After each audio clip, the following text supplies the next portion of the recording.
Let's head out to the hotline, though, and bring on voice of the Broncos, Dave Logan. Dave, thank you so much for the time this evening. Before we get into the game, want to congratulate you. I heard your show today earlier. I know that you had a lot of people calling in as well, but from here, everyone here at Broncos Country Tonight, congratulations on your back-to-back championship along with your young men. I know that means a lot to you as Cherry Creek won on Saturday.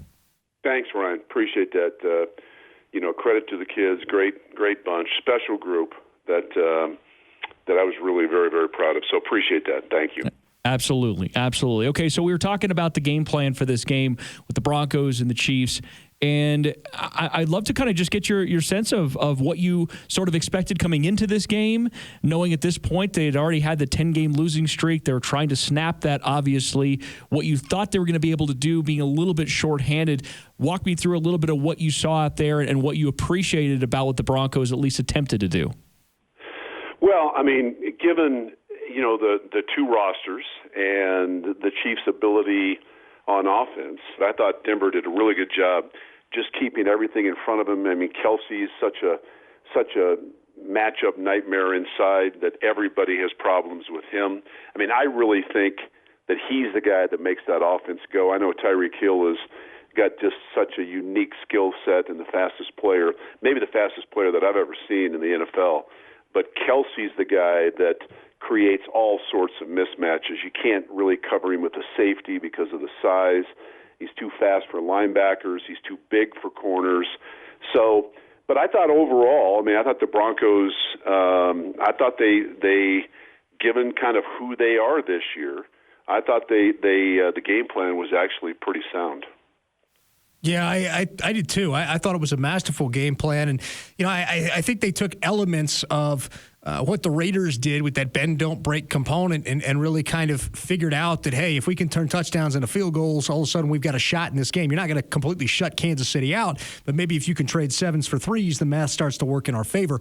One thing I did notice last night, though, is that I noticed that every time the Broncos went zero, Pat Mahomes had it. They checked out of it at the line right away and they attacked it. I talked to a player today who said that it looks like he's got them figured out as far as that zero coverage goes. And then the Broncos didn't run it again until that last play, and again, they had it figured out. Do you think that going forward that maybe the Broncos need to do something to either disguise that or try to show it a little bit better if the league has got them figured out when they're going zero?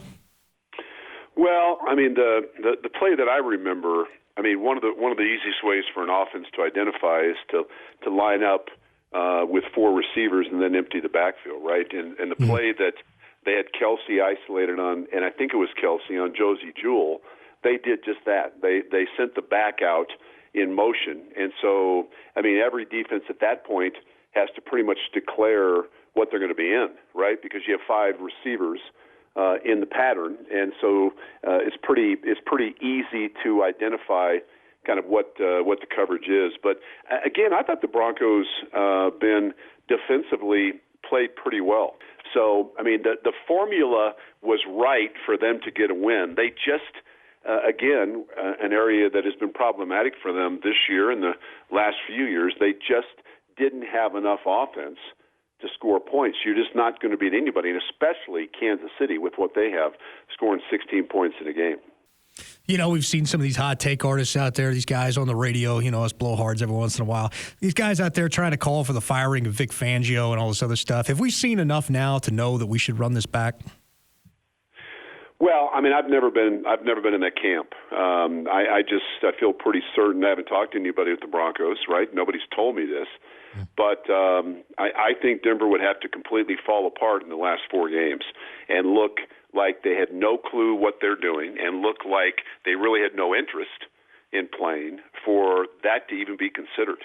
They've gone through coaches here. This is Vic's second year. Prior to him getting there, I don't have to tell you, Vance Joseph had 2 years. They've gone through coaches at a fairly rapid rate. And so I think the inclination from the franchise standpoint is let's give this thing another year and see if with this young nucleus of talent, see if we can play better with the full off season, assuming, of course, that they get a full off season and OTAs and all sorts of things. But, yeah, I do not think, as we sit here tonight, I do not think the Broncos are going to fire Vic Fangio, nor, in my mind, at this point, should they. You mentioned Drew Lock, and this is the last thing I have for you, Dave. You mentioned Drew Lock and how he has to play clean football. We've also said here on the show that if he ratcheted up his abilities as far as scoring more points, or this team scored more points, and you could affect the ratio that way, that would be another way, because he seems like a guy, and even Chris Collinsworth was sort of breaking this down on the broadcast when I was rewatching it today.